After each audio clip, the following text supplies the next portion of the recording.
Ada sebuah hadis amal dari sahabat Abu Hurairah. Hadis ini kita perhatikan betul-betul, karena dalam hadis ini ketika di dunia itu ada orang yang rajin, dia rajin sholat, rajin puasa, rajin haji, rajin baca Quran. Tapi yang aneh sama orang ini, dia berbuat zalim kepada orang lain. Maka nanti habis itu, pahalanya habis. Dia ambil sama orang yang pernah dizalimi itu. Ini saya sampaikan hadisnya. An Abi Hurairah radhiyallahu anhu anna Rasulullah sallallahu alaihi wasallam qala. Ada sebuah hadis dari sahabat Abu Hurairah.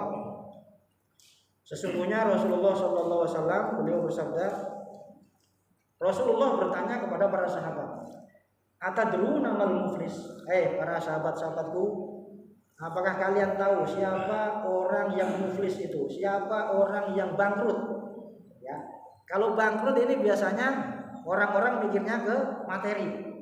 Sahabat pada saat itu juga sama, dikiranya ini berkaitan dengan masalah materi, harta. Ya.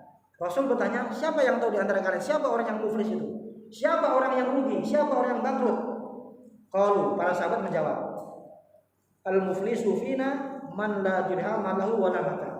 Orang yang rugi ya Rasul adalah orang yang man la dirham lahu wa la mata. Orang yang tidak punya harta, orang yang tidak punya materi, itulah orang yang rugi, bangkrutnya. Faqala. Tapi kata Rasulullah, tidak, bukan seperti itu.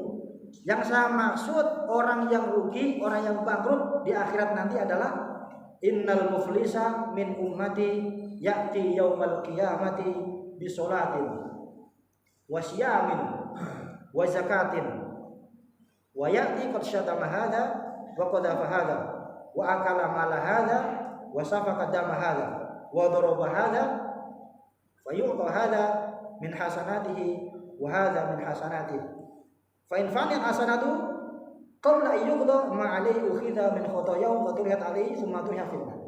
Jadi kata Rasulullah, orang yang rugi itu adalah orang yang rugi dari umatku adalah man ya'ti yaumal qiyamah, orang yang datang menghadap Allah pada hari kiamat bisolatin, dengan pahala solat yang pernah dikerjakan selama hidup, wasyamin, datang menghadap Allah dengan pahala puasa, wa zakatin, datang menghadap Allah dengan pahala zakat, wa ya'ti qad syatama hadza wa qad afada. Tapi sayangnya orang yang rajin sholat, yang rajin puasa, yang rajin zakat, dia datang juga menghadap Allah dengan qad syatama hadza. Ketika di dunia dia sering mengumpat orang, mencaci orang, wa qad afada, menuduh orang, ya, memfitnah orang, wa akala mala hadza, mengambil harta orang lain, wa safaka dama hadza, dia membunuh orang lain, mengalirkan darah orang lain, wa daraba hadza, memukul orang lain, melukai orang lain, fa yu'ta hadza min hasanatihi wa hadza min hasanatihi. Maka apa yang terjadi?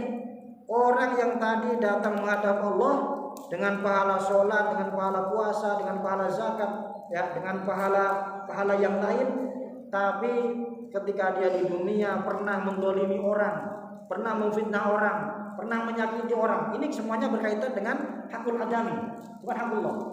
Maka orang tersebut kebaikannya akan diambil, diberikan kepada orang yang pernah didolimi ketika di dunia. Sebaliknya, orang yang pernah didolimi di dunia, ya, dosa-dosanya diambil, diberikan kepada orang yang dolim tadi itu. Jadi dibalik, orang yang terdolimi, dosa-dosanya diambil, kemudian diberikan kepada orang yang dolim ketika di dunia. Dan orang yang dolim, pahalanya diambil semuanya, diberikan kepada orang yang pernah didolimi itu. Nah, ini berkaitan dengan hakul adami. Itu orang yang rugi, kata Rasulullah.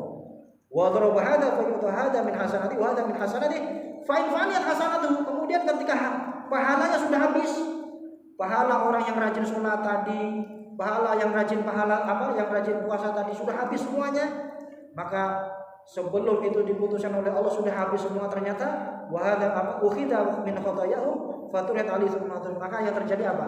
Dia akan dimasukkan ke neraka oleh Allah Subhanahu wa taala walaupun dia rajin ibadah.